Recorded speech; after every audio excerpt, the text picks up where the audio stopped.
Hi, Priya.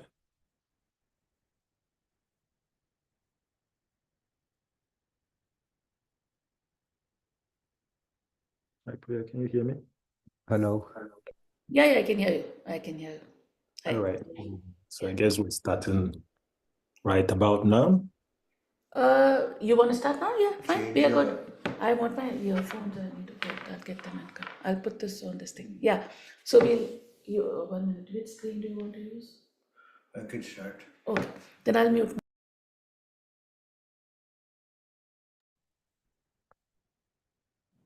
Okay. So we'll start, right? We'll start. Uh, Yes, yes. okay. Okay. Hello, everyone. Hello. Good morning, everyone. And I'm Priya Hassan. And I'm Najmul Hassan. We'll be handling data visualization for astronomers. We assume that some of statistics which is required has been done by Narusha, and we'll continue from what she left. So I hope everyone can hear me. Yeah. So we'll be having two different notebooks. Please look on your GitHub page. There is one called matplotlib.ipynb. We'll be doing that first. And then after that, we'll be doing the second software, which is Seaborn. And there's seabornfin.ipynb.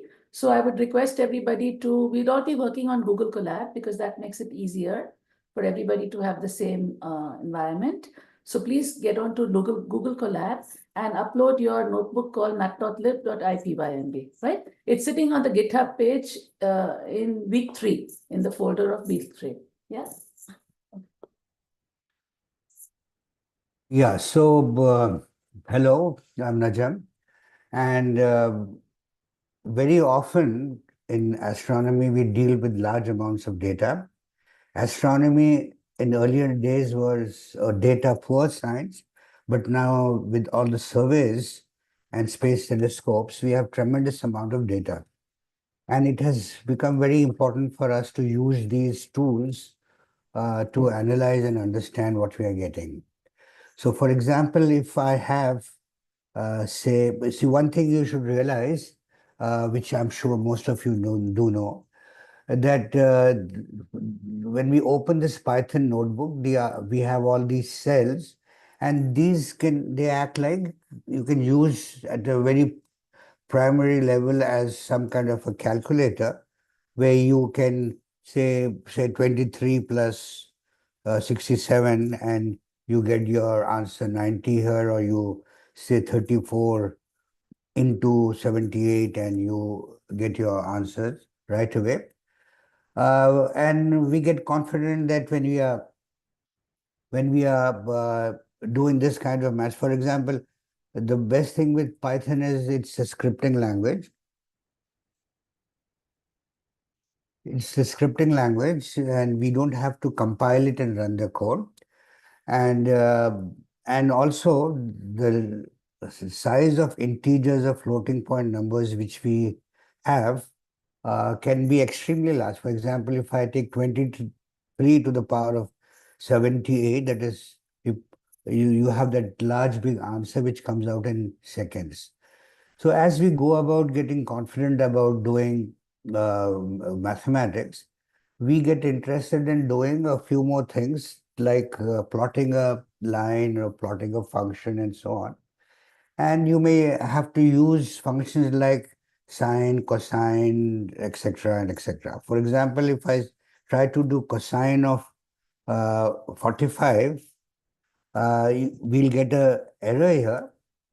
There's the error because it doesn't know what cos is, right? But cosine gets defined in some of the package libraries which are not normally loaded when you start Python. For example, there is a package which was introduced to you which was called NumPy. And so if we use this command, we import NumPy as NP. Okay, so we are giving an alias. One way of doing it is we say import NumPy, And when I say numpy dot cosine of 45, which we tried earlier and got an error, this time when you see, you get the answer. Okay. So, but writing numpy dot sine, numpy dot tan, numpy dot various things will become very cumbersome. So the general method of doing this which in Python is this, and you'll get used to it. It becomes a second nature when you're using Python. So we say import numpy as NP, right? An alias we are giving instead of writing NUMPY, we say numpy is NP. And now when I write NP dot sine or cos or whatever of say 78, I will get the answer as expected, right? So this NumPy, pandas, these are extremely useful package libraries which we shall use. Other than that, very often we require to plot. You know, when if I have a variable, suppose I have a data set A, which is 12, 56, 23, 79. Yeah, I have a variable this, and I will add some more columns here. And when I print A, we see that A is this list. Okay. And sometimes we require, say, for example, I'm interested in plotting a line. I suppose I want to create a line y equal to 2x plus 7, right? I want to plot this line. So what do we do?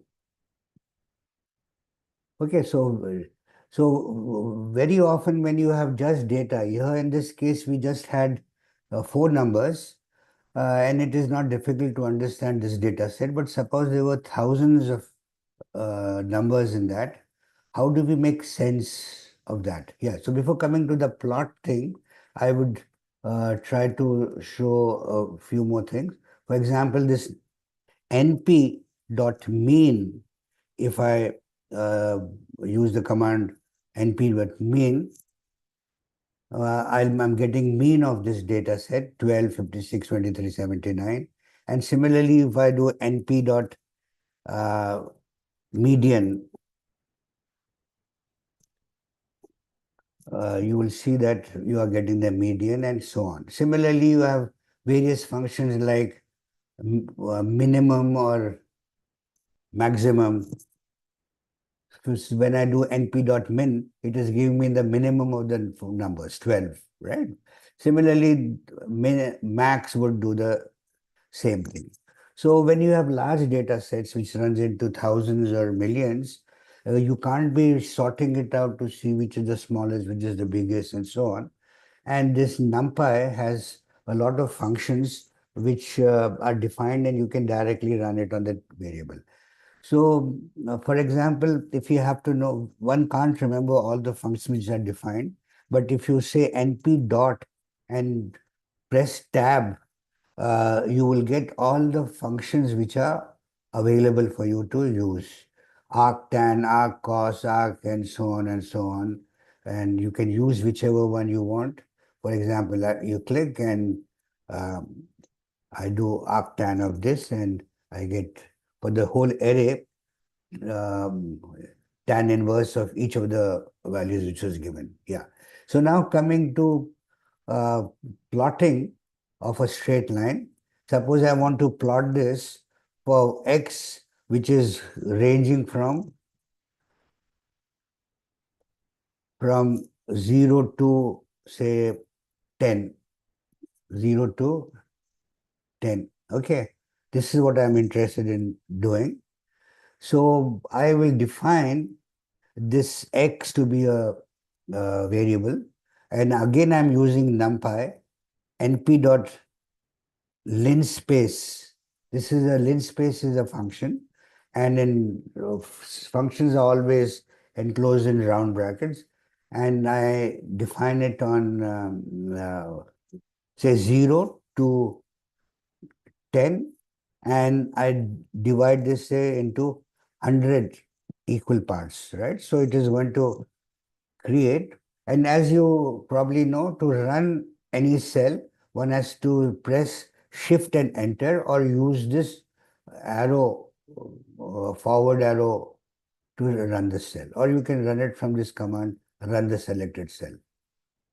Okay, so I am defining this variable, and I can print this variable and see, and you see it is from 0 to 10, and there are 100 such ones.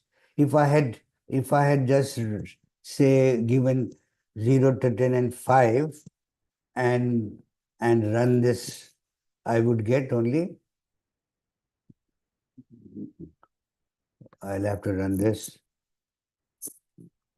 and I'm getting 5, 0, 2.5, 5, 7.5, right? So in equal intervals, it defines it. Okay. So to get a smooth function, it's better to take as many values as you can, because of the systems are very powerful to compute it in no time.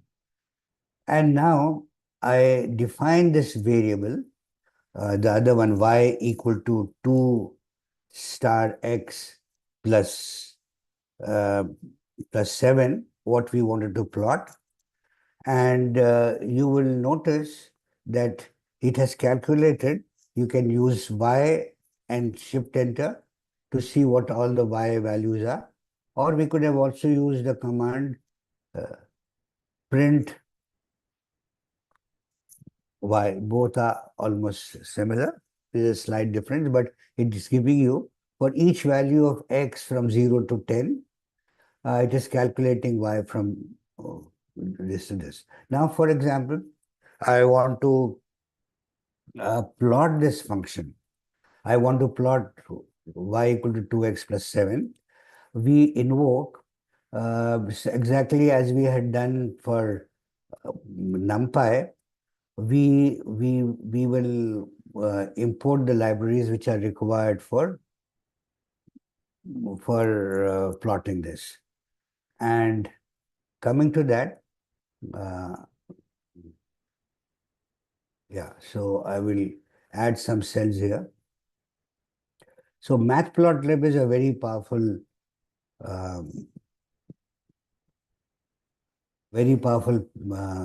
package where you can do graphs very well.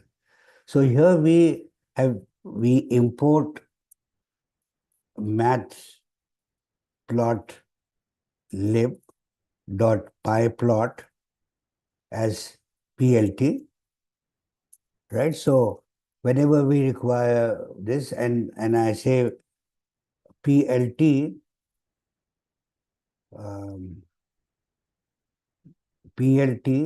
in PLT there's a function called plot, and I plot x against y, and you enter it and you see the straight line. Okay, so this is what Matplotlib does. And similarly, a Matplotlib can be done for various functions. This was a time where we have defined y equal to 2x plus 7 and plotted it.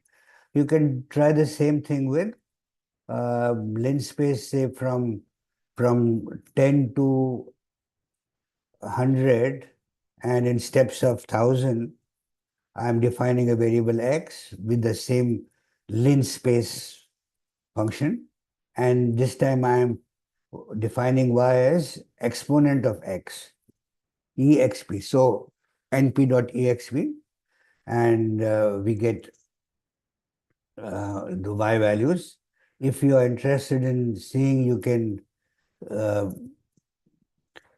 print y right here, and you'll see that these are the values of y which it gets. And for plotting, we again use plt.plot xy, and here is the exponential function which we wanted to do. Okay. So as an exercise, we are giving you calculate y 7x plus 2 and make a plot. Okay. Similarly, one can define. So should I stop here for you to try it out, or you can probably try it out a bit later? Is everyone with me? Let's check where it's going fine. Yeah, okay. So now I'm defining two other variables. X I have defined here, uh, np dot cos of x and np sin of x. And I'm storing it into variables y underscore y underscore 1 and y underscore 2. They are two different variables which we are defining. And you can see what y1 is. And you see in seconds, it is calculating for x, which is going from 0 to 0 to what, yeah, 10 to 100. See, last time I used was 10 to 100. So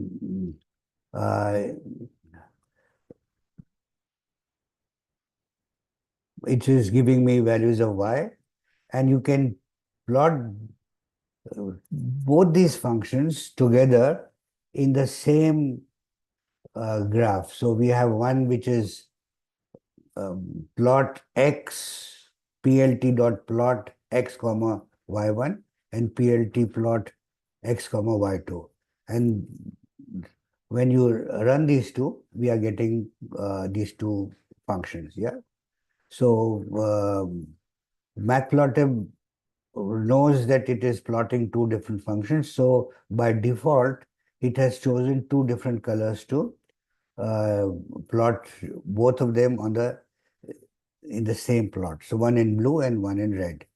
You all obviously you have options to change. You can change your colors and so on. As we proceed ahead, we will go. So this has become a little too overcrowded. So I will redefine X with NP dot linspace. And this time I will do it what is provided to you in the book from 0 to 10 and in steps of 100. And then I will run this. I will redefine y1 as np of x. Now in this case, x is from 0 to 10. And right, so y1 is cos of x and y2 is sin of x. And when I plot them, yeah, I'll rerun this, and now you see the scale has changed to 0 to 10, and these are the two functions which we have. Okay, so we have different style sheets and different ways you can plot it. And here we have, okay. So now we can change this plot function by a small amount. The first one which I used to show was just plot x comma y or x comma y1, x comma y2. But you can even change the markers. You can plot y1 with this O and line style none and color the label. You can specify the label for that and run it. Similarly, I plot plt dot plot x comma y2. Line style I'm using dash dash and label sign. And then I can set the label for the whole plot, and we set the title for the plot and say plt dot title, sin and cos, and we put the x label and y label. X label is in radians, y label is in values, and then you can even set the legend. So these, yeah, so we are getting this. We had asked Python to plot the first one with zeros. You can change this symbol. Suppose I change it to, there's a whole gallery which you can choose from. I've changed O to plus, and when I do it, you will see that x against y1 is with plus sign, and y2 against x is with dash dash dash, right? And you can set the line style, you can set the, so suppose I don't have this, uh, yeah, in the first plot command, we were just using plot x comma y. We had not put the title for the plot, we had not labeled x and y axis and so on. So we are going step by step to show you how you can change the marker style, how you can change the line style, you can connect them with line. Suppose I don't put this marker and I remove this line style and run it, you will see that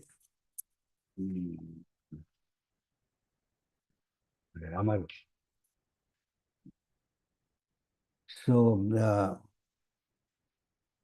we so we are getting it with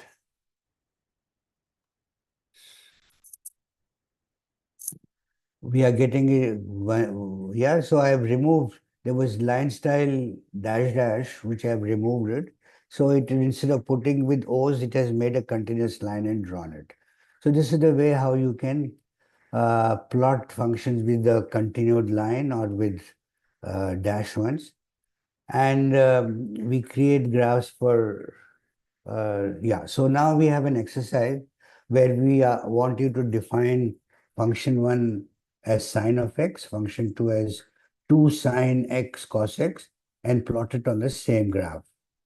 You make f1 with dashed line, make f2 with thicker using wide lines, and put some nice label for the whole thing. And we are given you 2 blocks here to write your code here. Okay. So going a step ahead in visualization, we can use plt.figure, and this is, you can define a new figure, and you will see that I'm plotting.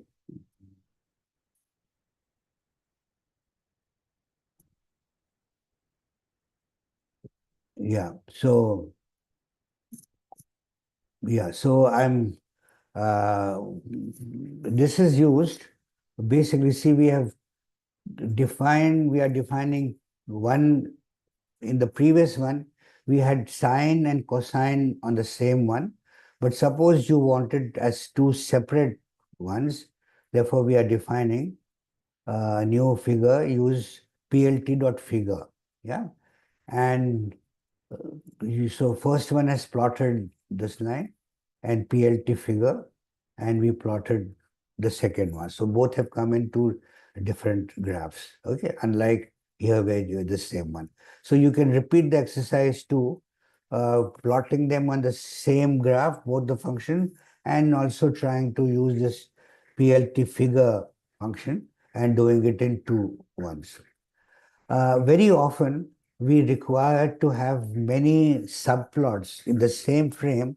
You would require 3 by 3 or 2 by 2, or 3 rows and 2 columns figures.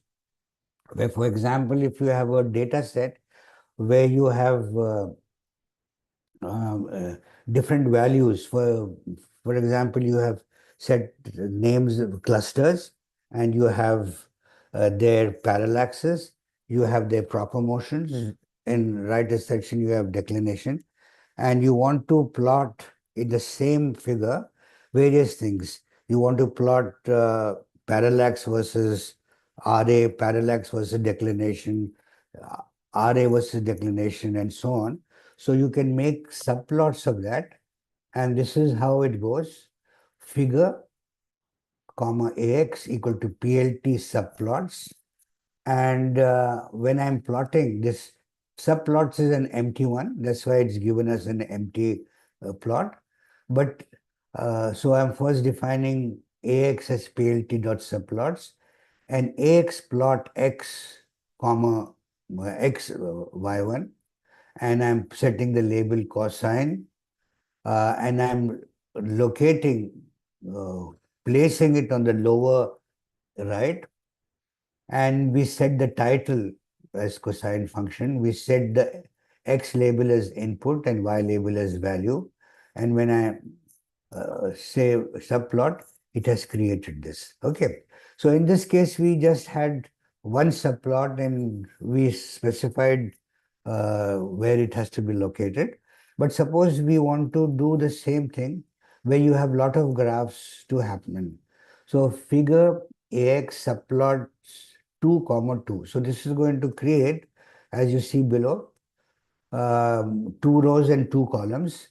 And the first one is axis 0, 0, where we are plotting X against Y. In the second one, and the legend which you are setting for the axis is empty. Axis 1, 1, you have plot and label sign there and no legend there. And yeah, so you are setting the legends and plot x to the power of 2 and label squared. So when you run this one, you get multi-plots. Okay, maybe it's the problem here is it doesn't know what x and y are. So x equal to np dot linspace 0 to 10 in 100, and our y is equals to np dot exp of exponent of x, and y1, y2 I think are defined here.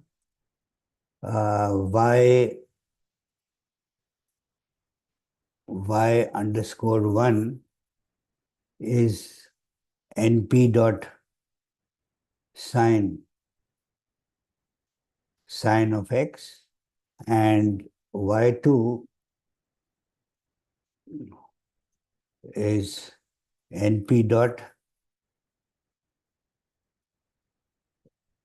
y2 is np dot cos of x, and which is the third one, fourth one. Fourth one is x squared. Yeah, so fourth one we needn't define because we are using x to the power of 2. So I'll run it, and here we are getting those things. Okay, so one has a legend exponent, one is cosine, one is squared, one is the sine function. Yeah, so by specifying location 0, 0, 0, 1, 1, 1, 1, 0, and so on, we get the various legends as well as this. And you locate each one at the same one. So this is very useful, many a times which we require. And yeah, so this gets us to the essentials of Matplotlib. And now Priya will show you what, if there are any questions, I can take it. Otherwise, we can go ahead and use Seaborn library. And Seaborn is again used for plotting, and it makes still better plots. It makes life much more convenient and makes it extremely beautiful in this. Okay, Priya. If there are any questions, I can stop for a minute.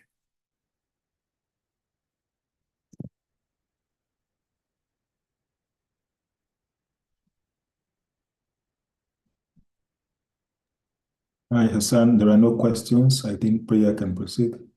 Yeah.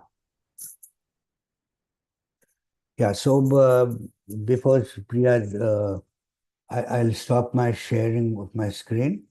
And just a word that the data visualization is extremely important, because if you have large data sets, the first thing you understand this data set is by using some statistics, by finding the mean, median, mode, and various things, standard deviation, variance, and so on, at the basic level, which has been done to you by Narusha. The second step, which we often do in understanding data, is by visualizing, plotting them, making what we have seen now a simple line and scatter plots, but we can even make box plots, histograms, and so on and so forth. And by make plotting it, you can understand the trend, how the data is increasing or decreasing. You can understand whether there are any outliers in the data, and various other things can be checked by visualization. So it becomes very important for us to use visualization to understand data. And Python makes it very convenient for us to do this. So, okay, Priya, to you.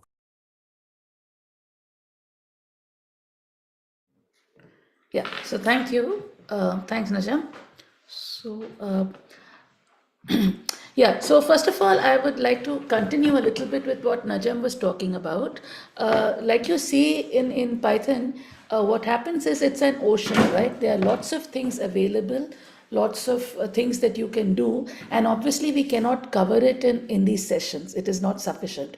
And therefore, just as a guideline, I would like to encourage you that basically the purpose of this is to, we are taking you into the water, but you obviously have to swim, right? And do your stuff. So, for example, here I would like to get you people used to it. What generally happens is that people, obviously, nobody knows everything, right? And therefore, I will just show you that, for example, if you just search for Matplotlib on the net, right, you will come over here and you'll see that on this very site, there are tutorials, okay? And we don't have the time to run that with you, but over here there are lots of tutorials already available, right? Some would be at introductory level, some would be at intermediate, some would be at advanced level, right? So for example, if you let us go, for example, you may pick up, you can choose whatever you like, right? For example, you want to use the quick start, then you can use the quick start die, or you can even use different options, right? For example, if you want to do animations using Matplotlib, you may click on this, and here you see that these boxes have the code. You can copy the code, right? Cut, paste it, and put it into your Google Colab notebook, and accordingly you can. We didn't have time, we won't have time to cover animations, but for example, you can actually use this to actually choose. So the way you have to actually work in Python is that you look for your purpose. What is it that you are actually looking for, right? And accordingly, you have targeted searches to do it. We haven't had the time, but actually, even if you're using things like ChatGPT, or you could be using DeepSeek, or any of the new AI tools which are available, many of them also, I can show it to you. For example, if I use ChatGPT, for example, it's a good idea to obviously use it for, you may actually write Python code to plot a straight line from data, for example, right? So a very good option to do is you can actually Ma'am, use, sorry to interrupt. We can't see your screen. sorry, my spelling is wrong, but you can see that here ChatGPT is actually creating your code. For example, you say import this thing called PLT as NP. Here is the X generated. You remember it was generated in the earlier one. This is the Y that's giving you a Y, and it's saying plot this thing, and it's also showing you how to plot a title, an X label, a Y label, a grid, a legend, a show. Okay. Now, I always tell students that it is no crime if you're actually using AI for coding, right? it is absolutely fine because this is a tool which is available to you in today's time, and you should be using what's available, right? Because it makes life easier. But obviously, you cannot make ChatGPT do your whole project, right? It cannot do your whole projects. So what happens is it is up to you to break it into smaller bits, right? I needn't know what is the exact syntax of how do I put X label. Is it dot X label or is it X underscore label or whatever? So for that, for example, if I'm using AI to generate this and give me these values, this is very good, right? But obviously when it generates this thing and you want to tailor it for your use, right? Whatever is your purpose for which you are using the code, you should be able to read this code, right, and make sense of this code. What does it mean? What does it mean when I'm saying X is np.array or Y is np.array? What does that mean when I say plt.plot, right? Instead of a line, if I wanted, for example, points, then I'll have to put scatter over there, right? So you have to learn to actually read it and understand it, and then you can effectively use AI to help generate your code. But like I said, you have to understand what does AI write so that you can tailor it for your requirement. So I would encourage students, you can use AI. There's absolutely no problem. You can use ChatGPT, DeepSeek, whatever you like, whatever's your favorite one. But you obviously have to read what does it generate so that you can actually use it to get what is this thing. So for an example, it also gives you a nice explanation. These arrays, this is X and Y, which is generated over here. It represents your data points. It assumes a straight line. PLT plot gives you this, that. So it actually works very well. I often, when I use it for my research work also, I do use ChatGPT or even DeepSeek. DeepSeek is also very nice. But I'm saying you need to know how to pick up the chunks which are of your use and how do you change it for your requirement, okay? There's also a very important thing which is today called prompt engineering. You see the question I asked, I wrote write Python code to plot a straight line from data. The better I write my request, right, the more clearly I write it, the more correctly will AI generate the answer to my question. So you also, this is like how we used to do earlier with Google searches, where you actually see how well are you doing a Google search, right? You need to write the query in a nice way, in a clear way, so that the code generated, etc., gives you that. So this is one method, which is the AI method, which is meant for especially your generation, the younger generation, because this is common and you have to learn to use it. And the older method, which is what I was showing, is what we used more as when we didn't have AI, was we actually use these online tutorials, right? You can use these online tutorials, look for what you're looking for. You can also look at examples. Examples show you different kinds of plots, right? So I can look at different plots and I can actually choose what is the kind of plot I want. For example, look at this. This is something which I really like. This is error sampling. For example, I have error bars for all my points, right? Which obviously looks a little messy. Here it's done it for every sixth one. This is, but I may also want to keep it shaded in the way that I showed you in the earlier one. If I want to keep it like this, for example, I may choose to opt to actually put it in this way, where I actually have it shaded, right? And in that way. So you can see that the notebooks are already available. You have to just download it down as these things, okay? And accordingly, you can, tailor it for your use by choosing this, okay? So that is the thing about not only Matplotlib, but whatever visualization softwares you want to do. We do not have the time to do 3D, but you can also do 3D. So there are different plot types. You can actually look in this, check for 3D plots. There's another package called Plotly, and Plotly will help you. Here you can also choose it from here. 3D volumetric data. You can see how well you can actually put these different 3D plots and actually this thing. And like I showed you earlier, whatever plot you like, supposing I like this plot, I just click on it and here is the code. So I can see directly the code that is being used for this plot and I can accordingly use it. Okay, so that's a little bit about coding and with AI. But let us now go on to my basic topic, which is the topic of Seaborn. Okay, so you saw that Matplotlib, it basically works on NumPy arrays, right?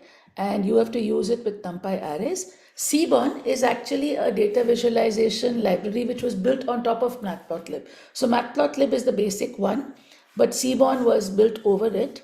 And it actually, when you use it, you will notice that Seaborn actually gives you much prettier, much attractive visualizations compared to Matplotlib. The other important thing about Seaborn is that Seaborn works with pandas. Okay.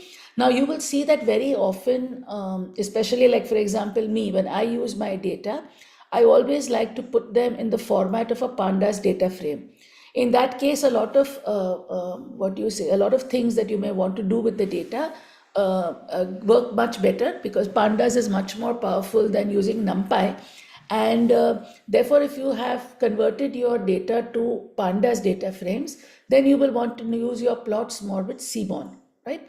If you're doing the very simple plots with NumPy arrays, that's when you'll do it with Matplotlib. But otherwise, you will need to use Seaborn.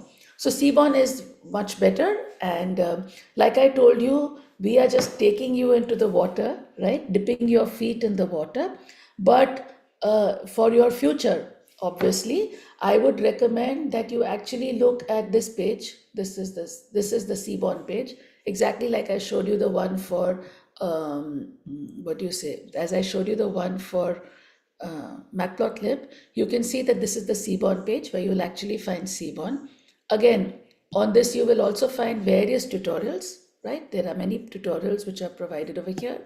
There's also a gallery. Both these things are useful. One is the tutorials which are there, and second thing is the gallery. The gallery is also very useful, because if you see that you want a plot of a certain kind, right? You may see I like whatever plot you like. I want a plot like this, for example, or I want this heat map. I may accordingly choose a plot, and moment I click it, I get the code for it. Here is the code for it. So I can actually directly extract the code and paste it onto my notebook, right? So here you can see this copy button. You'll copy it and paste it onto your notebook. So these are the most effective things to use. Either use the gallery or use the tutorial, right? And if you use these two things, I think you will be comfortably able to do whatever, not only visualization, but whatever coding you want to use, depending on whatever package, whatever libraries you need to use. You can effectively use these things, use the tutorials and use the galleries. And then there's a lot of online help. Then also, like I showed you, you can also use AI for your purpose. So let's start off with Seaborn. Like I told you, Seaborn works with pandas. So if you put your data in the pandas data frame format, then you can use Seaborn for it. So you've already been showed about this. We are going to import all these basic libraries. We want NumPy, we want pandas, we want Matplotlib, as well as Seaborn. Okay. Now there is a data set which has been provided in your week 3 folder, which is called m3.csv. Last time in your class, you already went through Gaia data. So M3 is a globular cluster, and m3.csv is a data file which basically has Gaia data of this globular cluster M3. So what you need to do for it is that in your Google Colab on the left, right, you can see this folder. Okay, click on folder. When you click on folder, you'll see this thing with the arrow. Okay, click on this, and with this you can actually upload a file. For example, I need to upload my m3.csv. So please download m3.csv from the week 3 folder of your GitHub page, and then upload it over here onto Google Colab. Okay. So this is one way of working with data with Google Colab, that you upload it on your Google Colab notebook. The other option is you actually put it up in a drive, you put it up online somewhere. Okay. And here you'll have to give the path, right, of how do you actually this thing. So here I am creating a data frame, CS data frame, where I'm saying pandas read CSV. Why read CSV? Because this file is in the comma separated variable format, which is the CSV format. Okay. So I'm calling my CS data frame with PD this thing, and this is my thing. Okay. Now Python itself has a few databases which one can use it for various purposes. So you, for example, this is sitting on Seaborn, there's a data set called car crashes. Okay, so you may actually, I've put another data set called crash DF. So these are the data sets of Seaborn. So if you want to have a look over here, you can actually see the Seaborn data sets, which are the data sets sitting over here. So you can actually have a look at the data sets. So there are some data sets available. One is car crash, and then some more. We'll have a look at those other ones also. Yeah. Okay. So now let us look at the data file that we have uploaded. This is our Gaia data. If you remember, I hope you've been told about Gaia last time. Gaia is a European Space Agency satellite, which basically it measures very accurately the array and deck of stars. And because it does that very accurately, it does it to a microsecond accuracy, micro arc second accuracy. Therefore, it can measure the parallax. Parallax is the shift in the motion of the star as you take it at one point and another point with a baseline. So that is the parallax value. And there's the proper motion in RA and the proper motion in deck, which basically give you the movements. Okay. So this is a very effective data set which is available, freely available. You can actually download it from the ESA website. You can download Gaia data, okay? And it gives you very good data for 1 billion stars in the Milky Way. So our whole understanding of the Milky Way has now changed because of the data which we've actually got from Gaia. So Gaia gives you the RA, deck, parallax. I hope you remember that 1 upon parallax is nothing but the distance to the star. And you need to remember that this parallax is in milliarc seconds, so 10 power minus 3. So you have 1 upon 10 power minus 3 parallax. So it's basically like 1000 divided by this. So that will give you approximately the distance to the star. This is the proper motion in RA, which is in milliarc seconds per year, and proper motion deck, milliarc seconds per year. So this is my data set, which is the Gaia data. Okay.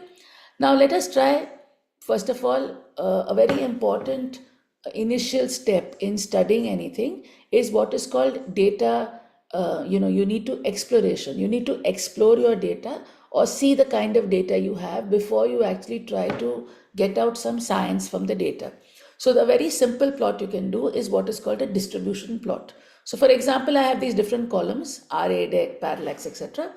I can, for example, I think you all have it with RA. I just changed it in the morning. So let me make it with RA. Okay, so I mean, you can take any column. You can see you have all these, oh sorry, here. You can see you have all these columns over here provided.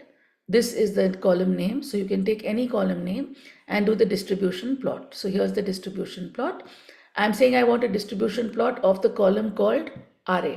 And here is the kernel density estimator, which is, it will show you the distribution.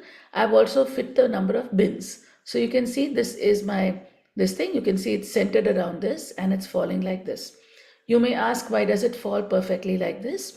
That's basically because when we searched for the data for this cluster, we centered it around an RA and deck, which is the position of that cluster. And therefore the number of stars in the center are large because it's a globular cluster. I can help you have a look at it. You can actually see. This is what it looks like. It's a beautiful cluster. Yeah. So you can see this is the cluster which it looks like. So obviously if I were to do a cut in RA or in deck, you are obviously going to have a peak coming like this, which is what we see in this thing, right? You're having this peak. I can similarly do it with the factor for, with the deck, right? Again, you'll see that you'll get a nice distribution like this, basically because this is a globular cluster and you have this large number of stars centered in the center. Okay. If I do this on the other hand, in terms of parallax, parallax is about the distance. So what you will actually see, you'll see something slightly different. You will see that it actually centers around 0. Okay, because if you look at any direction of the sky, there's going to be equal number of stars before you and after you. If you see this wing is slightly more, so somewhere over here you have the cluster coming in. So I can actually change the number of bins. For example, I can make it 155. So you can see you'll get a larger number of these things over here.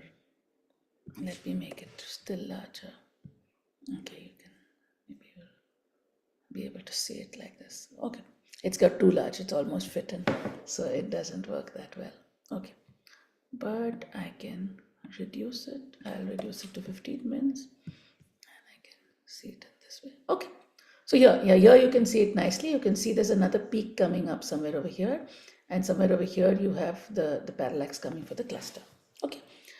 Another very interesting plot which we can do is what is called a joint plot. Okay. A joint plot is like a scatter plot. Okay. It's a scatter plot. So my X is RA and my Y is DEC. Okay.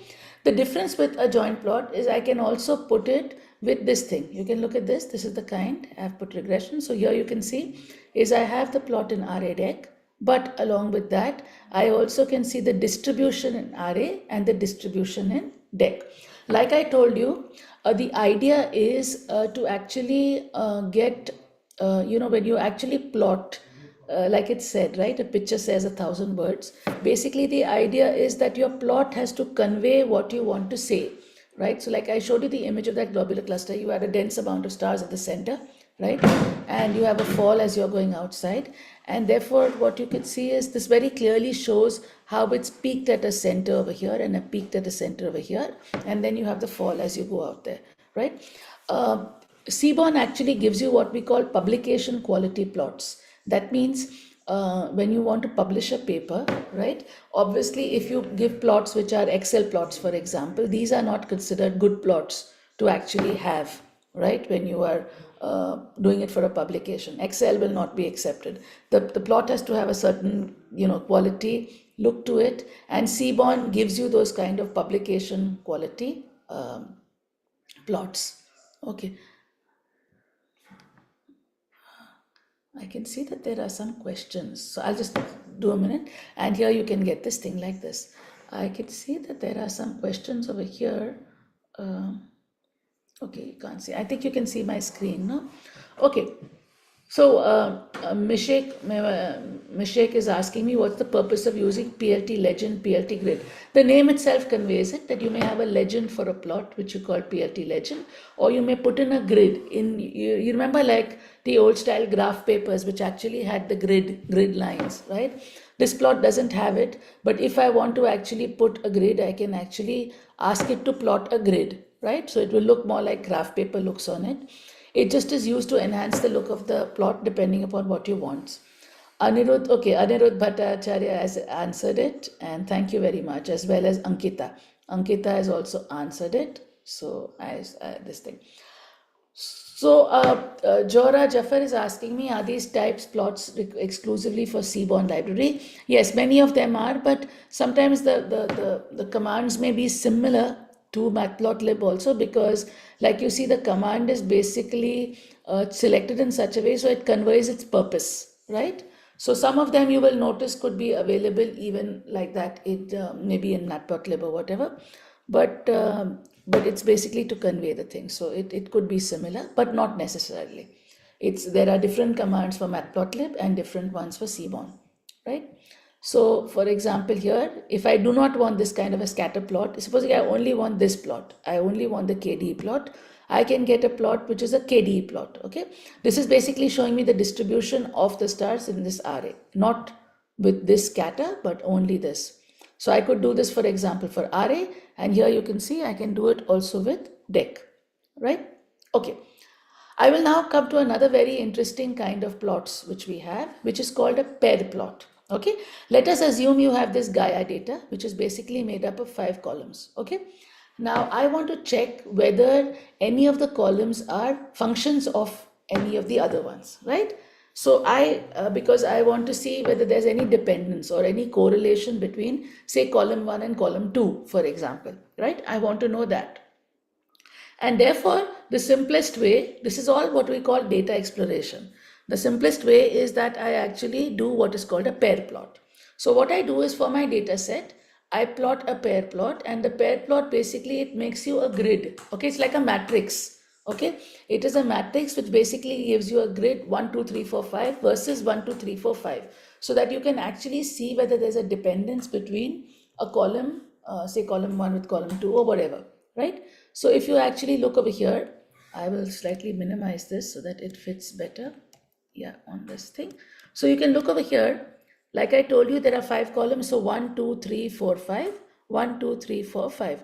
Remember, column 1 is array. So 1 versus 1, what it does, it gives you the distribution of 1. But for example, here this is column, this is row 2 and column 1. So it is array, this side is array, this side is dec. So it's plotting array versus dec.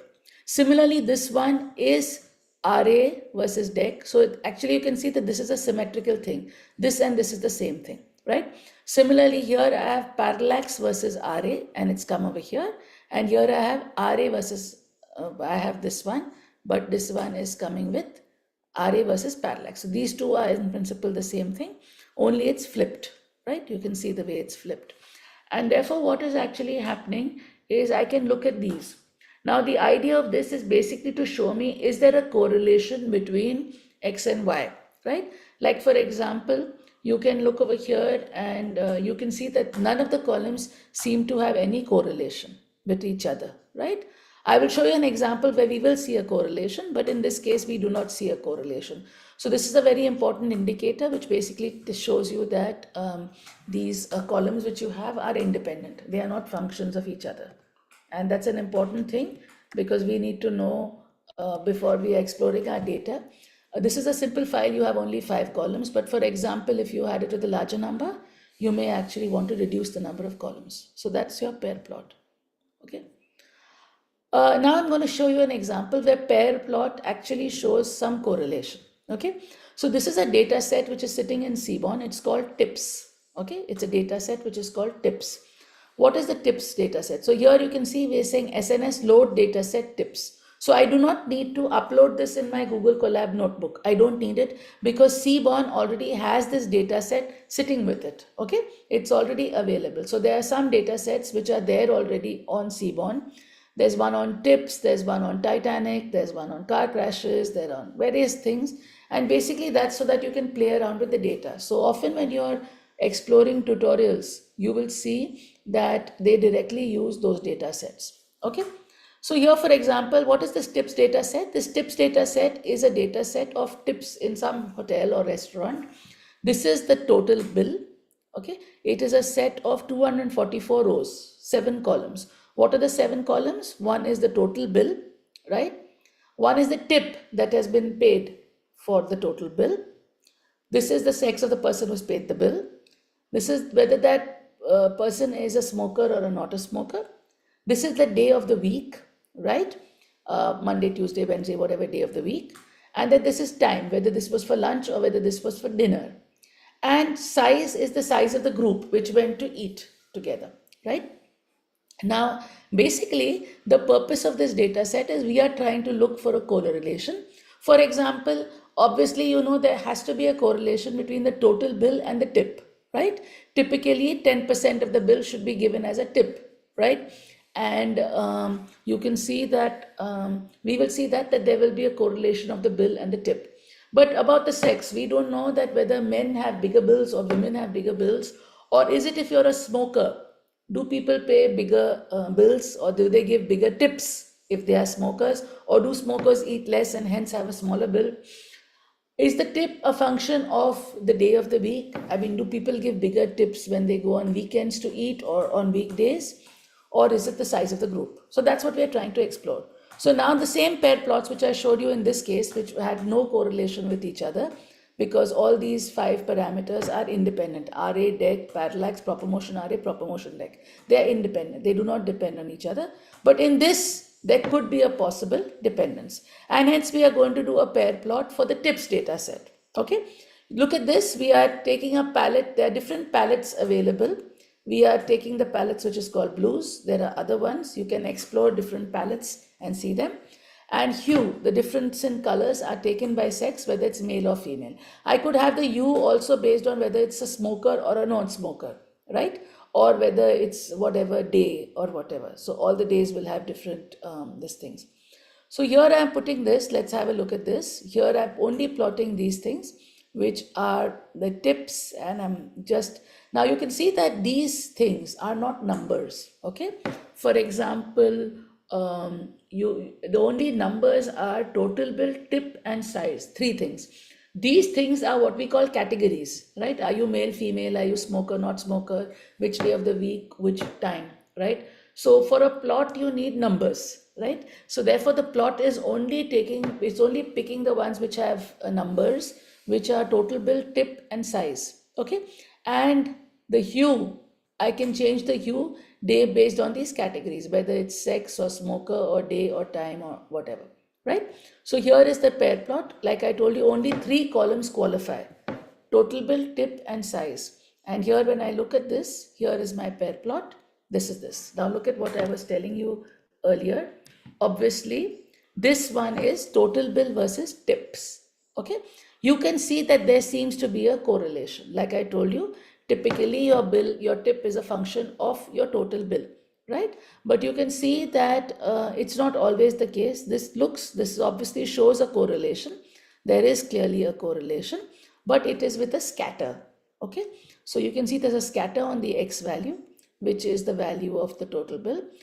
Y is the tip, this is the total bill. So you can see that there's a scatter. Ideally, it should have been a perfect 10%, right?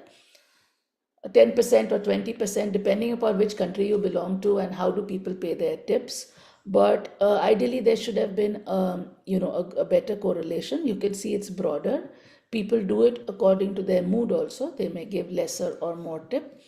You can see over here, here you can see now you have to be also careful about biases in your data. If you see over here, the lighter blue is male and the darker blue is female. So you see that the maximum female bill, I don't have it beyond this point. This is the total bill. I don't have a bill beyond this point for females, right? But for males, I do have it. You have these points. And therefore you can see, like for example, this one has a larger total bill. So the tip is also larger. So you see these higher tips, we don't have any females in it, basically because the total bill itself is maximized somewhere over here for females. But for males, you can have a larger value, which is here, which is giving you that thing, right? So what you actually need to do is when you look at the data, you'll inspect the data and actually see. So for example, you can see that when 2 people go to eat, your total bill can range almost from 5 to like almost 40. You can have a very large range in the bill. Probably if you order drinks or you order dessert or you order more food, you can have this good range, which is there even in 2, 3 and 4. But for example, when this thing becomes larger, then you'll see the total bill, the spread is more limited, probably because it evens out with the number of people who take dessert, do not take dessert, etc. So therefore it comes like that. I don't know, but you could have it.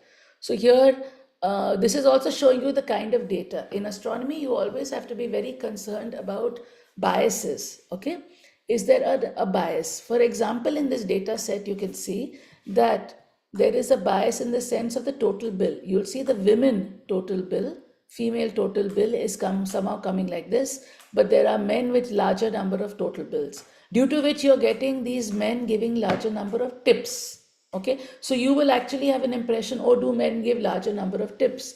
But the also reason in that case is that these people also have a larger amount of total bill, right? This guy has a larger total bill and hence he's given a larger tip, right? So often when we are studying data in astronomy, we have to be very careful about these kind of biases. For example, you may have a sample and you may have you have more brighter stars in the sample than fainter stars, which is a purely observational bias, right? And when you have these more brighter stars, you may actually, if you supposing put them in spectral categories, you will see that more of them are O-type stars, right? Or more of them are binaries, because O-type stars are generally binaries, right? They are, the more massive a star is, the more probability it has to be in a binary or in multiplicities.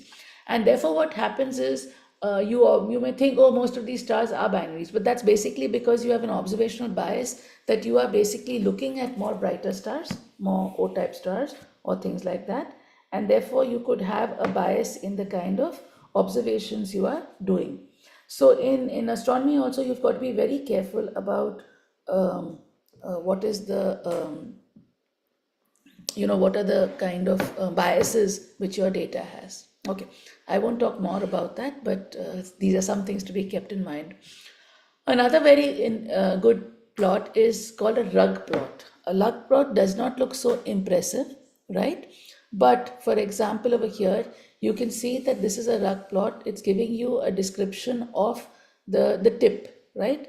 A rug plot basically gives you a point for every data point, okay? So you can basically now see how well, you can see over here the distribution of the tips, how are they distributed? You can see there's a peak coming somewhere over here, which is like 2.5 tips, and they're less over here. Similarly, a rug is also showing you that this is the point where there's a peak, somewhere between 2 and 4 or more points, and there are very few as you're going towards 8 and 10, right, which is over here. If you're going to these larger points, you don't see too many points. So a rug point is very good to also show you how well is your data distributed, right? Where are you getting more points and where are you getting less points, right? So I may do a rug plot for that. Similarly, this is a rug plot for the tip. And here we go back to our Gaia data set where I'm doing a rug plot for parallax. So I'm actually looking for what is the distribution of parallax. In the Gaia data, you can see, like you see, this is more distributed between this region, right? But for example, in Gaia data, you can see this is more distributed around 0, right? Little bit more on this side. Basically, because the Gaia satellite, what it does is it gets data, okay? And then the data goes through a pipeline, which is handled by the DPAC, or the Data Processing and Analysis Consortium of Gaia. So what happens is the data goes through this pipeline and then it churns it out. So when it churns it out, it actually gives out stars with negative parallaxes, right? Obviously, negative parallax does not make any sense because 1 upon parallax is the distance. You can't be having negative distances. But it's very interesting to see actually how to handle stars with negative parallaxes. Because you don't just chuck out that data, it actually gives you some more information about it. And we can actually study these ones and see what does it mean. Okay. But here you can see that it's close to 0, but they're a little bit more over here. And that's probably because the cluster has the peak of its stars coming over here. But the bulk of stars, when you look at any region of the sky, which has a cluster also, a good number of stars are background and foreground stars, which are not belonging to the cluster. And therefore, hence, their parallax distribution will be centered around 0. Okay. This is the one we've already seen, is that, for example, you can, this is a joint plot. We've already seen this before, so I won't this thing. Another important thing in plots is what are called categorical plots. Now, let us go back to our TIPS data set. If you look at the TIPS data set, I told you that there are 3 columns which have numbers: total, bill, tip, and size. But there are 4 columns which are actually what we call categories. Okay, that means either the sex is male or female, either you're smoker, yes or no. The day is the day of the week, which are 7 possibilities, and time is lunch and dinner, right? You have 2. So these are what we call categorical data. This is not numbers. These are categorical data. Now, categorical data, when you can't plot it like this because there are no numbers, right? And therefore, what we do is we plot it in terms of categories. So here, for example, I could be plotting, I can take X is my category. Okay, so my category is what? Sex, whether it's male or female. And the parameter which I'm checking is the total bill. I'm checking, is the total bill larger for males or for females? I can also change this to what are the tips. Okay, so I can change, how does it change? If the tips, what is the column called? Is it called tips? It's called tip. I'm sorry. You have to be very careful. You cannot write a wrong spelling. So this is the tip. And I'm doing this here, and you can see here, this is showing you whether male, female, who has larger tips. Okay. We can also see another thing, that how does it get distributed, the size of the group, based on sex. No, not on sex, on day, for example, day of this thing. So if you actually see this is also interesting. Oh, this is the scale has gone out, so we'll have to change the scale. I will leave it to you to actually see how do you change the scale. Okay. So you can actually check who goes out more often. Okay. Another important thing could be, we'll go to a count plot. For example, we are trying to count. This is a very good way of checking a bias in data. So for example, I'm taking this count plot, checking with the data, and I'm seeing how many are for males and how many are for females. So now you know that your data set has more males entries than female entries. Okay. So therefore, you know that your whatever result you get, supposing you get there's a peak of tip in a certain value, this is obviously more biased towards the tips that males give. compared to the tips that females give, right? Because you can see that your data set has close to 160 males, but it has close to 80 females, right? So you can see that the number of males you have is, I mean, double, likely less than double, but it is much more than the number which you have with females, right? So this is also a very important thing when you're trying to check up for bias in the data. Let us look at our data and we can see it over here. Okay. Another very interesting thing, this is done a lot in analysis, is again to see the distribution of your, this thing, is what is called a box plot. So a box plot, here what we are trying to do is we are trying to study how does the tip change on different days of the week, right? And we are using it for category for hue sex. I could change this even, for example, smoker, non-smoker, or whatever are the other categories which we have, or the time, for example, is it different for lunch and dinner? But here the example I've put over here is for males and females. So what we're trying to do is how does the total bill change for different days of the week? So if I run this code, you can run this code and you will see that males are blue, females are orange.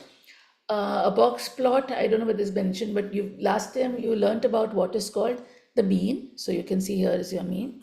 And there is what is called, this is the minimum value and the maximum value. Okay. Here's also what is called the first and the third quartile, first, second, third quartile, right? So supposing if I have data, the data is total bill. I put the total bill values in ascending order, in some order. Okay. Generally it's done with ascending order. Now what I can do, the first quartile, I'm basically quartile. So it's basically dividing it into 1/4, 1/4, 1/4. Okay. So the first 1/4 values is what is called the first quartile. The second quartile is 2 1/4, that is half. So what is lying between half? The third quartile is what is lying between 3/4, because 3 1/4. Okay, so that will be the third quartile. So these marks which you have, this is the value of the first quartile. This is the value of the third quartile. Okay. Now in all data sets, there are often what are called outliers. Outliers are certain values which you may have, which may be out of the general range which is there. So this is beyond the first and third quartiles, right? So if it's 1/2 times of that, of this length, then you could have an outlier. An outlier is something which is not sitting in this. So for example, in our data set, we have one day on Thursday, a point where we had a very large total bill. Okay, maybe it was somebody's birthday or something due to which we had a very large bill. Even these ones have large bills. We don't have, but you could have had a point where the bill was very small also. That's an outlier. Now in astronomy, outliers are number one, it could be wrong data, right? That is why you have an outlier. Suddenly you have wrong data. You have some bill value put, which is generally not the norma. It is totally outside. So we can call it an outlier. So one thing what people do is when they see outliers, they just reject them, okay? Because they think that most probably this is wrong data, hence it is an outlier, right? But in reality, if you trust your data, if you know that your data has been taken correctly, right, then outliers can be very interesting objects too, right? For example, if you're using Gaia data where you're actually measuring the velocities of stars, there is a certain category of stars which are called hypervelocity stars. That means these stars have very large velocities, right? And they could be having such large velocities, maybe because they were part of a cluster, they went through some kind of n-body interaction due to which a star is thrown out, right? And therefore you may have these hypervelocity stars, okay, which are escaping from clusters or which are moving alone, and they could be, they are very good indicators of some physical processes due to which they got chucked out like that, right? Due to which they got these high velocities. And there are people who actually study, even I do like to study them, these hypervelocity stars. They are very interesting stars because they are indicators of the n-body reactions, processes which you can have. So outliers should not, the moral of the story is that outliers do not, if you trust your data, if you know the outlier is not caused because of wrong data, right? Then an outlier needs to be, cherished, because the outlier can have some very important information sitting in that, right? So if you make a box plot like this, you can see these outliers very nicely, which is a very good thing. I'm sorry, in this thing, I have my own data set due to which I have these tables and all. This is other thing. I would request you to ignore it. I will ask Daniel to to remove that thing, basically because these data sets were something else related to some data. So I will ask you to ignore it and just ignore this part by mistake. Another very, very interesting kind of plot is called a violin plot. Now, if you see, the box plot very nicely shows you outliers and this quartiles. What a violin plot instead shows you is it actually shows you the distribution. We are doing exactly the same thing. Sorry, this is a violin plot of something else. Okay, let me do this. So I will do this violin plot for this. I will take it for these things for excess day and total bill.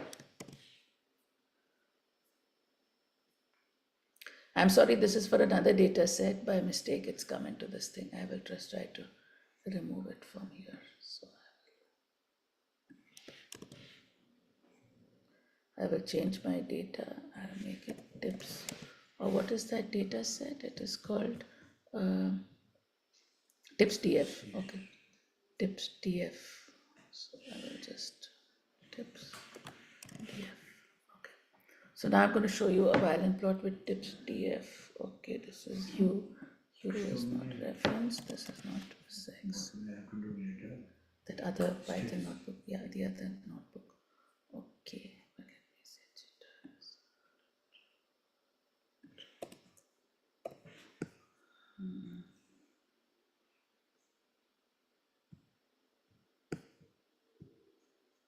Yeah, so here you can see this is a beautiful violin plot for the same data set for which I showed you the box plot. And the violin plot here also is conserving. See, this is the median value. Here you can see the distribution of the points, but here it is showing you these things which are actually showing you the distributions, right? Which you're getting for male and female. So you can see what are the different distributions. You can see Thursdays, there are obviously much more males. Even weekends, if you look, on Saturdays, women do work, but then they don't. And this is the violin plot. Okay. You could also have a strip plot. I can see this. This one will come. Okay. A strip plot is also very interesting because here it directly just shows you the points and it shows you how are the points distributed.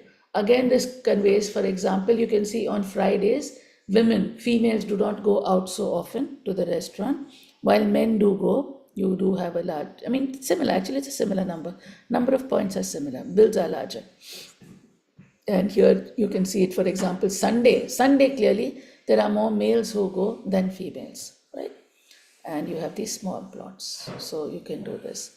So I will encourage you to go through this notebook. I'm sorry that there were some of my own things which were added in it. I will edit it and I will get it redone. This is another data set which is there, which is called IRIS. I can, which you can, you read through it and you will actually see it.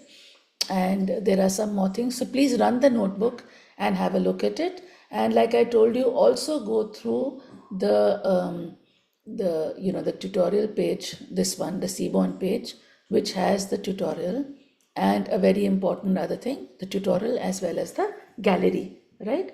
So you can go through this gallery also and this thing, yeah. So you can look at this line plot, for example. I have the line plot and you can actually look at it like this, right? So look at the plot that you like, see the code which is there in it, and accordingly see how to adapt it. So I'll just check the chat for questions. Ankita seems to be helping me a lot. Thank you, Ankita. Yeah, so I'll just this thing. Let me just see this. Okay, Ankita. Okay, Pranjal has asked, are the diagonal subplots of a different kind or the dims don't seem to be a scatter plot? Diagonal subplots are those paired plots, right? So the diagonal ones, no, they are histograms. They are histograms which are showing the distribution. So Pranjal, if you look over here, what I was showing you in these ones, I think this is what you're referring to, the diagonal plots. So the diagonal plots, this is 1 to 1, 2 to 2, 3 to 3, right? Therefore, by default, these guys are the distributions of the parameter. For example, total bill, this is tip, and this is size. So this is basically giving you the distribution, right? Johar Jaffer asked me why the Seaborn has some data statistic. Is it, yeah. So Johar, you're right that Seaborn basically has these data sets basically because it is for tutorial purpose. Like I showed you, see, the Gaia data didn't have categories, it had only numbers in it. The TIPS data had categories. So there are different kind of nuances in different data sets, right? Which make them more easier to plot for different purposes, right? And therefore people may want different data sets to reflect different things. And that is why Seaborn has these data sets. These are standard data sets. So for example, you'll be able to find code for it. You'll be able to find many things about it. And that's why those are put for tutorial purpose. Yeah, so they're inbuilt with the Seaborn library and they're giving to. Pranjal asked me, when could we refer a blood proton? Yeah, and Ankita is actually helping me. So Pranjal had a question. Would we prefer a RUG plot over a KDE plot? Ankita is helped by actually giving the answer. That is right, Ankita. That RUG plots actually show individual data as rugs, okay, like ticks. So you can actually see the variation. But KDE will give it you a curve, a nice curve like the ones you see in this image. These are KDE plots, which will actually show you the distribution. So you may use it. It's basically, like I said, a picture speaks 1,000 words. So you have to, when you plan your plot, you have to see what do you want to convey in your plot, right? And based on what you may want to convey, you may opt for example a box plot or a violin plot. I showed you the two different plots, box plot and violin plot. They are similar in a way, but you would change it depending upon what do you want to do, right? Physics is asking me about time series plot with example. So a time series plot is nothing but, for example, you have a variable star, difference in brightness with time. So you'll plot difference in brightness versus the time. So that you could plot it either as a scatter plot or a plot. But then you would have to do what is called fitting. You'll have to fit it to say a sine function or a cosine function. We are not showing any fitting today, but it can be done very easily with regression. So you can actually have a look at the gallery and some things, and you will actually this thing. So I'm running out of time, so I'm now going to pass it on to Sir, and he's going to continue with the visualization with some more examples, right? Please do have a look at them and get back to us when you have any questions, right? Thank you.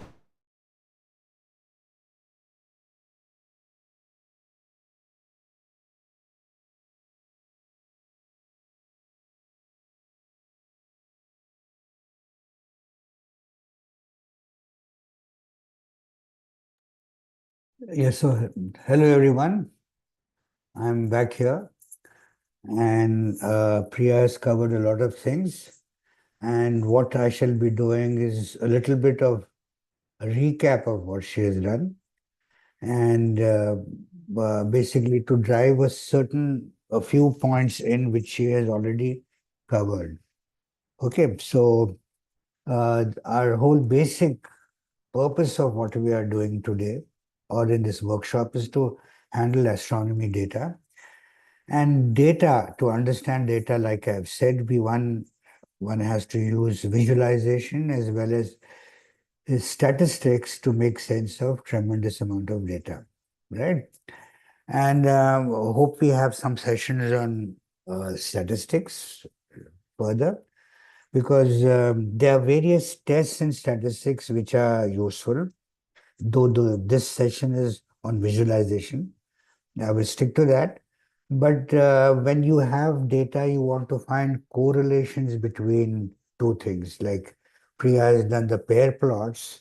You have uh, n rows and m columns, and you want to see whether the first row is correlated with the second, whether there's a trend in the two. As one parameter increases, does it affect the second one or not?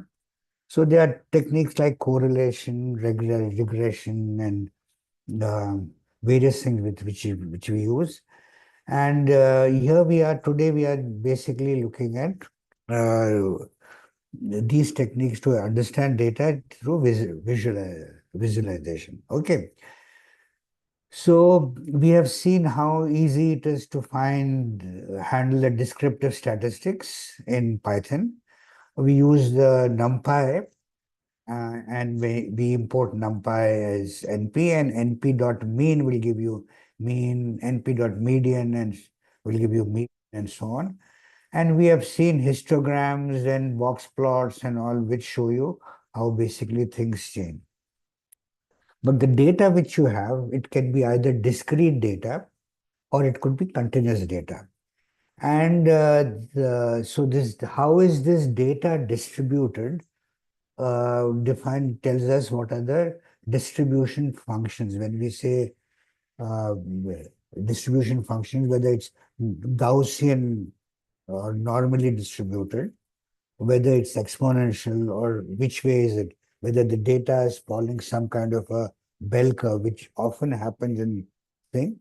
Even if you look at, say, sizes of galaxies, if you collect millions of galaxies and try to plot their sizes, you will see that there is one point where they all cluster. There can be some which are extremely small and some can be very large, but more of them, they cluster around a point. Like, for example, in a school or a college, when you look at marks of students, there is one mark where most of the students fall, depending on the standard of the class. They all cluster around, say, 85%. There are some who would get 99 and so on, and very few will get 13, 14 marks, those who have probably never attended the sessions. But most of them, they form a bell curve, right? And if it's a perfectly normally distributed, then it assumes a perfect bell shape. And in a normal distribution, the mean, median, and mode, they sit at the center. So like we have said, the first job is to import all the required libraries. And we are here importing NumPy as NP. And we are importing pandas as PD. We are importing matplotlib.pyplot as PLT. Yeah, we have handled matplotlib plots. And we are importing Seaborn as SNS. We are free to import it as S, not SNS. We are free to give some other name instead of PLT, but these have become standards, and that's how people, even you will get used to it. Matplotlib.pyplot is PLT. It becomes one of conventions, though it is not a necessary one. And Seaborn is generally imported as SNS. Yeah, has become a standard. So here we are. And now I'm looking at, say, this data set. Priya has shown you how do you read data from a file. For example, if you recall, I'll just add a line here. And we have np dot read underscore comma separated variable, and in bracket you specify the file name which should be sitting there, and inverted commas. And if your file is sitting where in the exact location, sorry, PD, it is pandas PD read CSV, and I'm reading this file. Yeah, so this we are reading it from specific files, but we can as well create a list and store it in some files, say, called data. So here I have some data, 23, 45, 56, 78, 23, 1, this, and so on. And I'm running this command, and I'm in one go, I'm printing out the mean, the median, the standard deviations, mode, standard deviation, variance, VAR, minimum of it, maximum of it, and so on. And once you run that, the numbers which were here given as in data, they start making sense. For example, my mean is 48.72, median is 50, the middlemost value. Mode is most frequently occurring number with 56. And standard deviation gives you what is the deviation from the mean. So if your standard deviation is small, then your mean is a good value. It's a good representative of your data set. Okay, it gives you the average. But if the standard deviation is large, then it tells you that there's a lot of scatter. The middle value, the mean which we have calculated, is not really a good representation of the data. So you always have to couple this measures of central tendency, which are mean, median, mode, and use the variance and standard deviation, which are measures of dispersion. There are different ways you can find dispersion. You can find minimum value and maximum value and see the dispersion. But the most one which is used in statistics is the standard deviation or variance. Standard deviation, variance are about the same thing. Standard variance is square of the standard deviation. So like we have calculated above, you can see 27.0283, the number which you have here. You take the square of that and you will get the variance value which is given here. Okay. Other than that, Priya has also already spoken to you about quartile 1, quartile 2, and quartile 3. Quartile 1 is that mark of your data. You first arrange it in ascending order, and the line which marks where 25% of the data is falling on the left of it when you arrange it from small to big is quartile 1. Quartile 2 is where 50% mark, where 50% of the data is sitting there, which happens to be same as median, like you would have seen here. Median is 50.5, and by quartile 2, which I have calculated by this command, which says np.percentile data 50. This is the 50th mark, halfway mark, where half the data is falling on the left, half is on the right. And quartile 3 is the 75% mark, where on that line, 75% of the data is falling on the left and 25 is on its right. And this difference between quartile 3 and quartile 1 is called the interquartile range. And this is used to find the outliers. Priya has mentioned to you about outliers. So when you have data, you surely have you may have certain objects which don't stick to the normal values like all other objects are having. For example, in a class where most people have got, say, uh, between 75 to 87, and suddenly you have a person who has got, say, 5 marks because he or she may not have did the exam or had hardly the outliers, and these outliers either they create a problem for your data set. For example, if I see on top, I'll rerun this. I'll say I am running this and I'm getting mean as 51.5. Okay. Suddenly, suppose in this I add a value which is 250 in this, and I run it, I see that mean has suddenly jumped up to 62.5. So these extreme values, or on the other hand, I could have taken a value which was extremely small, like 2, and I run it and I see from 52 it has gone down to 48.7. So these outliers, these values which are extremely large or small, they become a problem.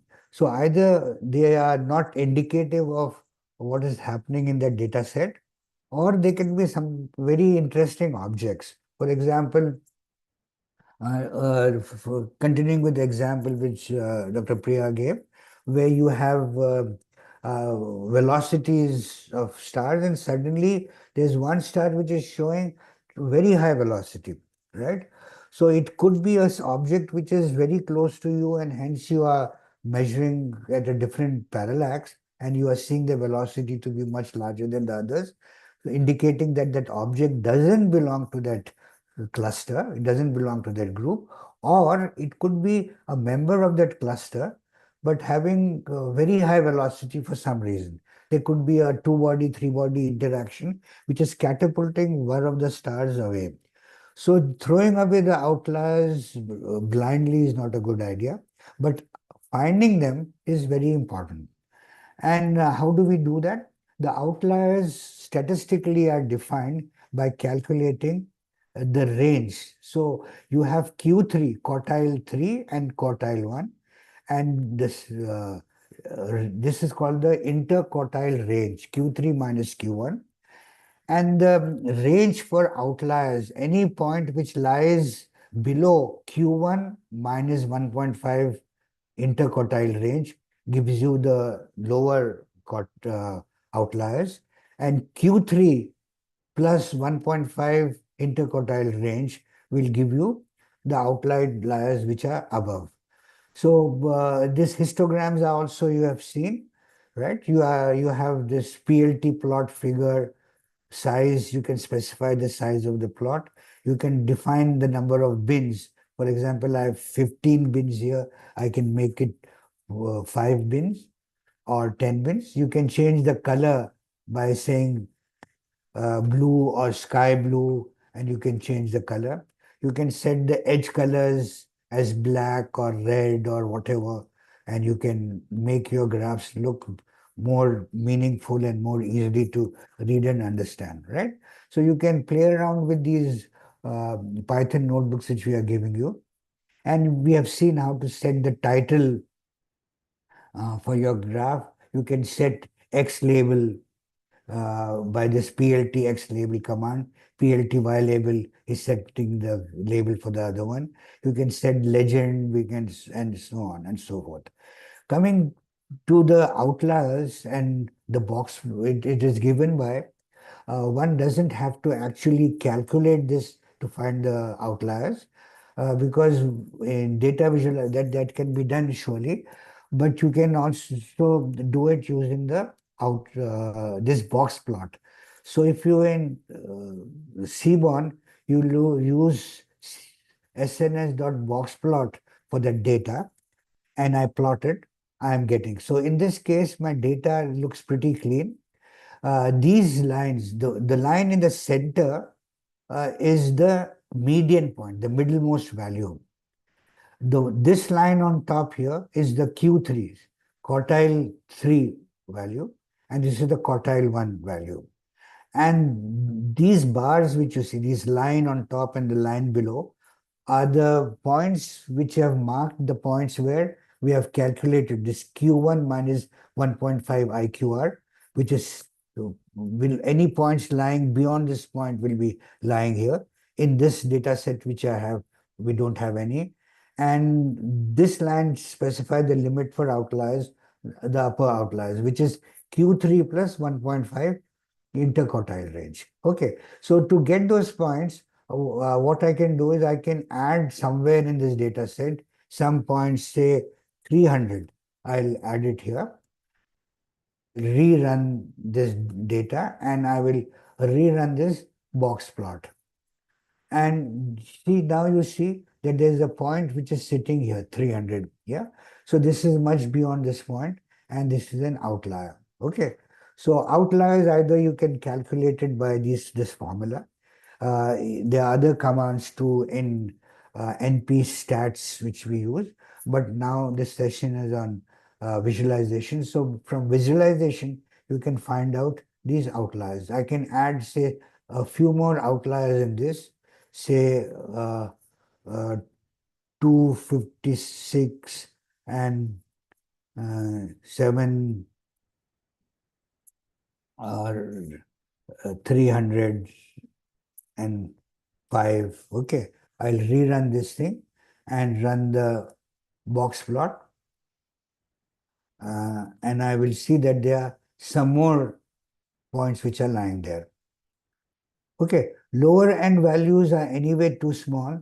So even if I add, say, 0 there, we are observing. Let me run this and see whether this comes as an outlier. No, it's not lying. there. I need, because it is not lying within this range which we have defined, Q1 minus 1.5 IQR. So 0, one may think is an outlier here, because all numbers prior to adding 0, the minimum was 12, 12, 23, 56, so on.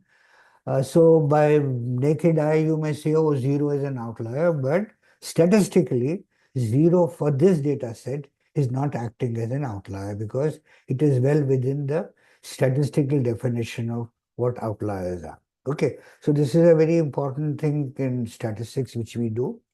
And we have these for probability. Suppose I have outcomes, I'm tossing a coin, and 4 out of 10 times I get heads, and 6 out of 10 times I get tails, and I want to do this, plot them. This is what I'm getting. Yeah, these are two categories. One is, there are two outcomes, right? One is heads. These are two. The outcomes are not numbers. They are not floating point numbers. They're not integers.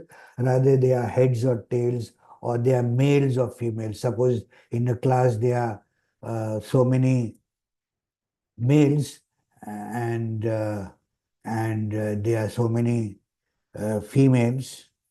Yeah, there are 40% males and 50% females, and I run it. I can visualize the data in this way. And obviously, as you realize, the categories can increase. It needn't be just one or two. They can be, say, others, and I'll change these numbers to 3 and 5 and 0.2,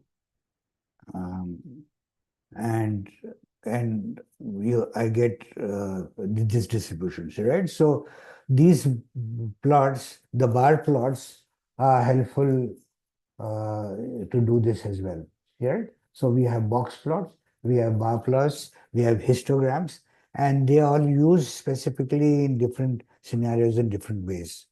So now I'll end very soon, and we'll stop. We have time for some questions, I think. 10 minutes more. 10 minutes more. 10 minutes. Okay, so in our previous session, which we had last night, there were people asking if we want to randomly generate numbers. Yeah, how do we generate numbers which are randomly got?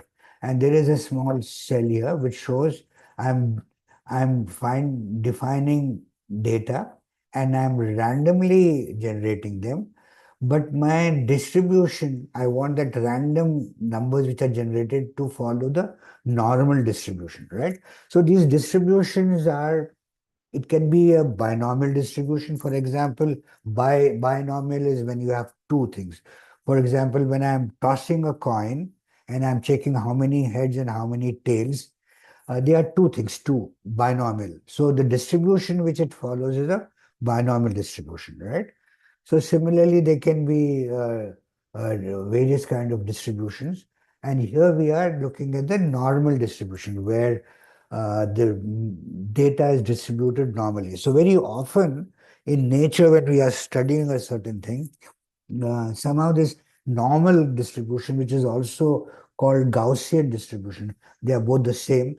They follow this kind of a trend where it forms a perfect bell shape, where most of the things are lying around the central tendency.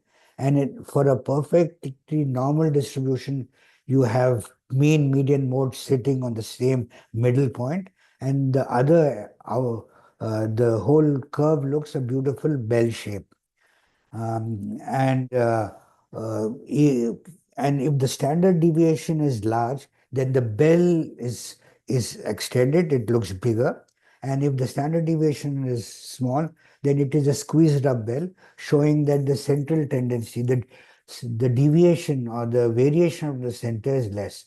So I'm creating np.random, yeah, dot normal. If I don't say normal, I say default, then it will give me some random distribution. But here I am creating a um, uh, uh, some data where my mu, the middle mu is generally used for average, the mean, and sigma is used for standard deviation. So I am trying to create random numbers with mean as mu with 0 and sigma. So around the 0 point I'm creating with the standard deviation 1.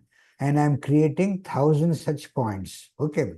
So let me say first, let me collect these two lines and let me add two things here. I will run it.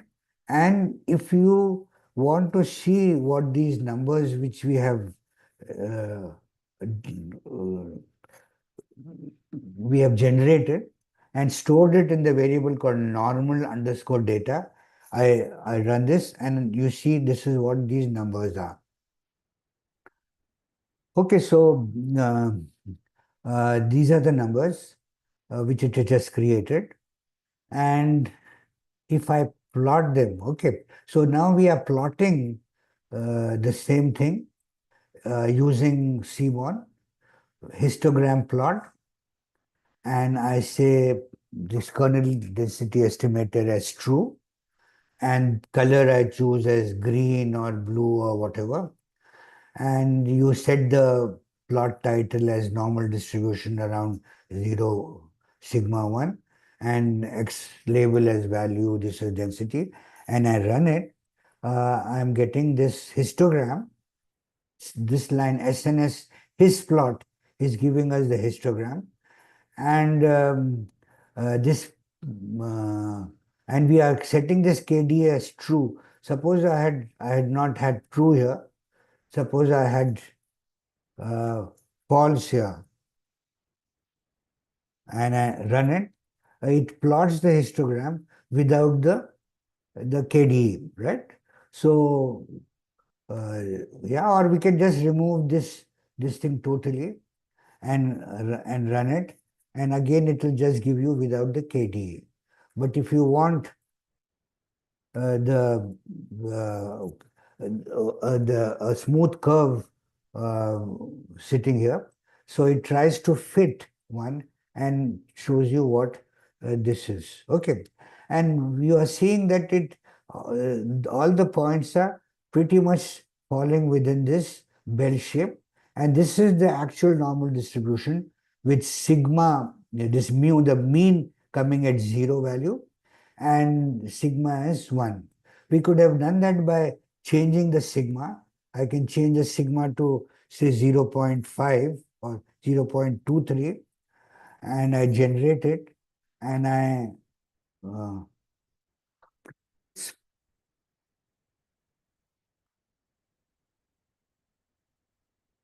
I plot it, and I see that it becomes a standard. Again, your sigma is, your mu is 1, but the standard deviation is varying. Sometimes when you plot a histogram, you may see two bumps here. You see one bump here and another bump here. So that indicates that it's a bimodal distribution, or whatever it could be, right? So this is the way you fit, and you can always the beauty of working with Python is another important thing is there's a lot of support on the internet, and if you just search you will find out all the different ways you can plot things. You can say, for example, you go to Google and you say what are the kernel density estimators in Python, and it will show you all kinds of um, what are the kernel density estimators which are there. And when you see sns.set, it will show you all the set. And see, for example, this is a bimodal distribution. You have two normal distributions sitting in the data. Okay, so if you go through this, you will see the different ways where you can find different kernel density estimators. And there's a lot of support, and there's simple code which is given here, which when you can use it, run it, and you can alter that code to suit whatever you would like to do. Okay, so there's tremendous amount of this which you can be used. See, for example, kernel is Gaussian, kernel is, so the different version which are there, right? So there's a lot of help which is available, and it shows you how to handle. See, if there's yet another way of handling in Matplotlib, how do you do this thing? What we have done it is in Seaborn, but the same you can use it as plt.hist x bin size and normed equal to true. So it will setting up a normal distribution and doing it, right? So there's tremendous amount of information which is available on net. There are galleries which show you what kind of plots you can get. For example, I Google search and say, uh, uh, I say plots in Seaborn. You can make mistakes if you wish, and Google is smart enough. It gives you the whole gallery of Seaborn plots, and you can see them here, and you can decide what are the things you are looking for. For example, we had looked at these violin plots, and and it gives you the code here with a simple example. You can pick it up, paste it in your cell, and do it. And you can do it for your data set. Here it is given use network 134, this, and use columns, etc., etc. But obviously, by looking at it, you will be able to understand how to modify this code and do it. And there's no cheating in doing. And see, obviously, see, there's a, if I move my cursor on this, it shows me copy, and I come here and I open a cell, paste it here. I paste it here. Oh, sorry. Oh, for some reason it didn't get copied. And paste it here and run it, and I will get those violin plots which were created there, right? So there's a whole gallery of different figures which we can do. This was for violin plots, and there are different color palettes of you can choose. There's a whole set of things which are available, free for you to use. For example, you require these contour plots, whether you want density plots, all these things are available. You just click whichever you want, and you can see what it is all about.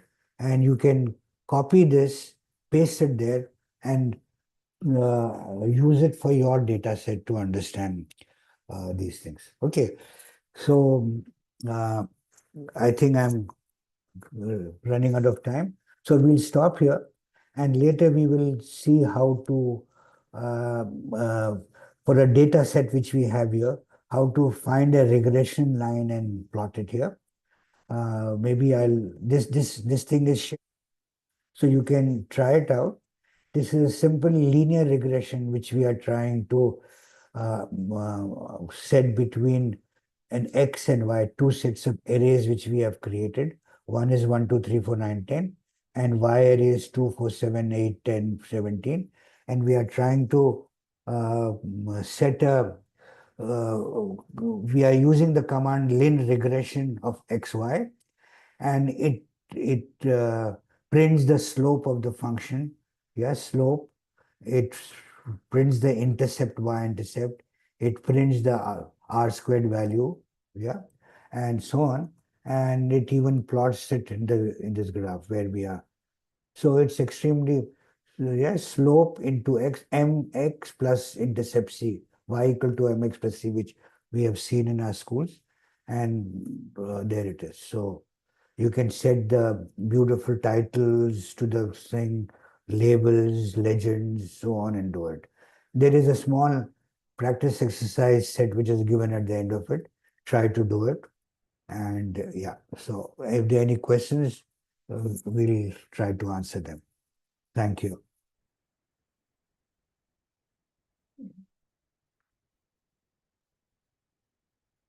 Any questions?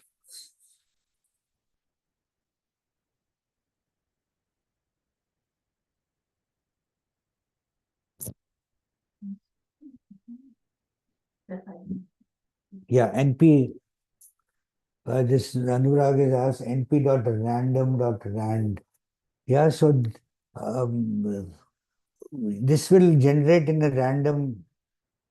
So the command is np random.normal will give you a normal distribution. Random numbers which are generated in a random form. And default, if you say dot default, it will give you some random numbers where you set a seed. But if you keep the same seed, the random numbers it generates is time and again the same one. By changing the seed, you can keep changing the random number distributions. How to manipulate x-axis value? You can set x lim and y limit to do that, to set which part of x-axis values you require. Yeah, yeah. Anirudh has already written there plt.xlim, and similarly you can set plt.ylim limits. Yeah, x limit and y limit. So it's specifying between 0 to 5 or 10 to 500 or whatever.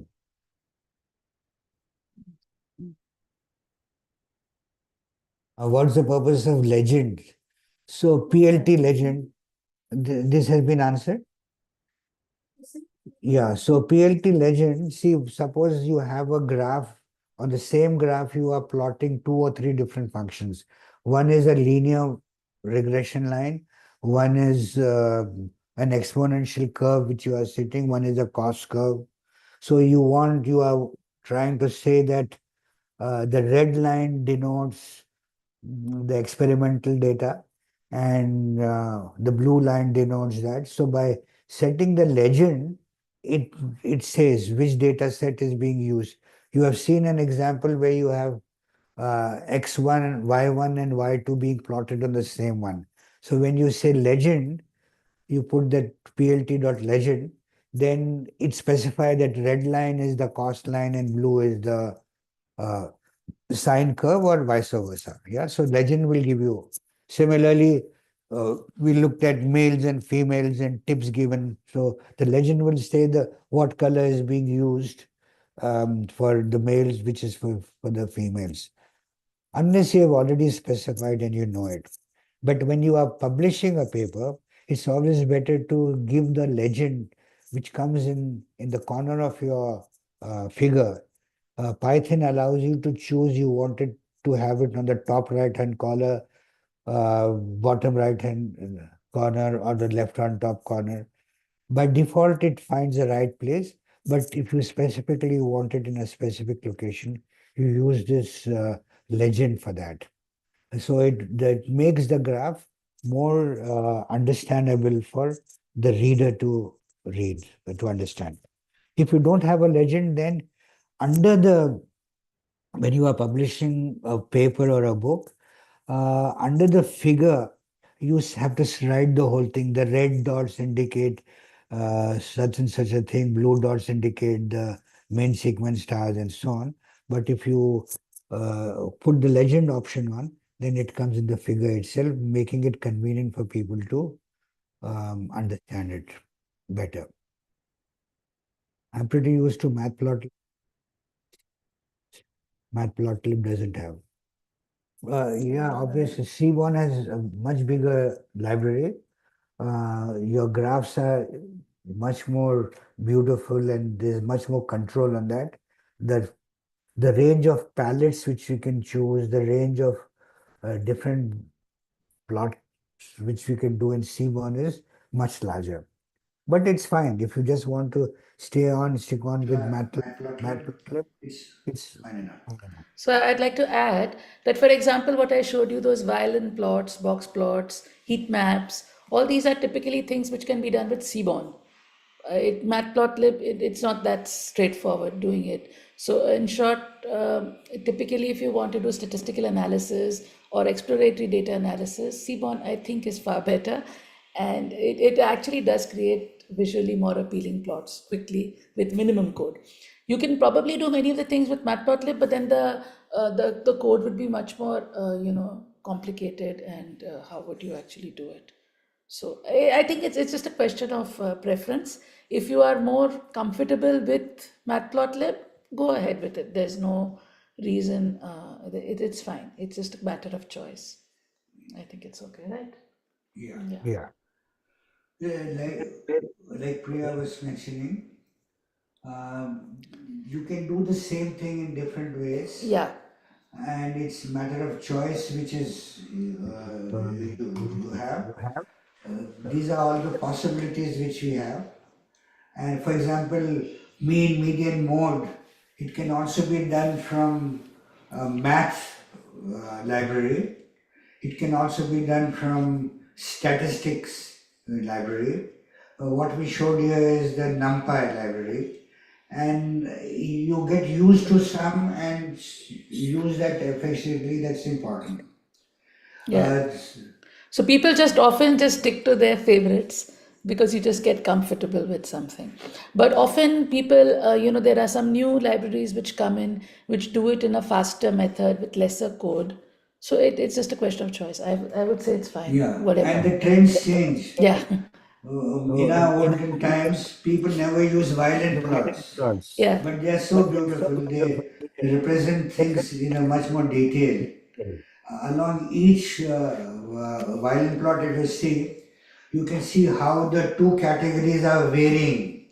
If it is here, you can see on Friday, the tips males give is higher than the females, but so it marks the central mark and it gives you a variation at each point, right? So these violent times change and people start using contour plots, and so the new libraries which come in, they become more and more sophisticated.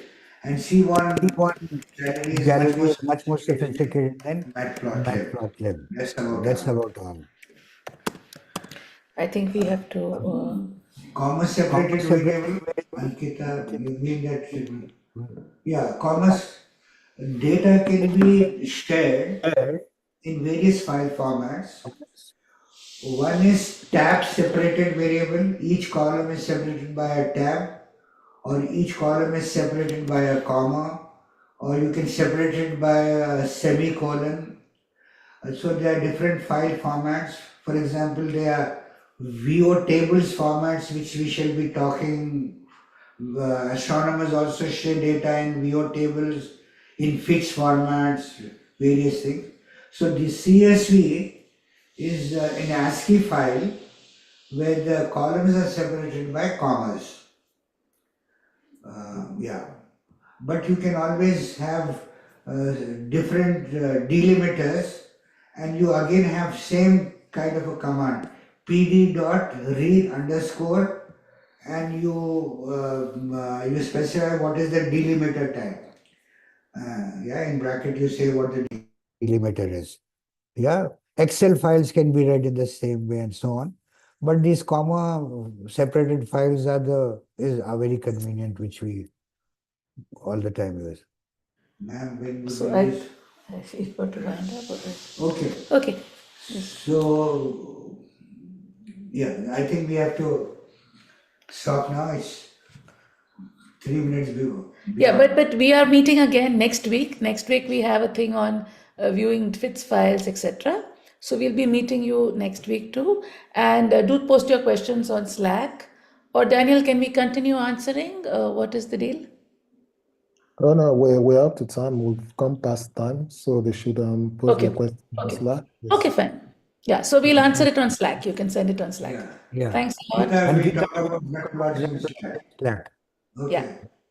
Bye-bye. Okay. Bye-bye. See you all next week. Bye, Bye-bye. everyone. Bye. Bye. Bye. Thanks for a wonderful session, Nikhil. Huh? Thanks for a wonderful session. Thank you very much.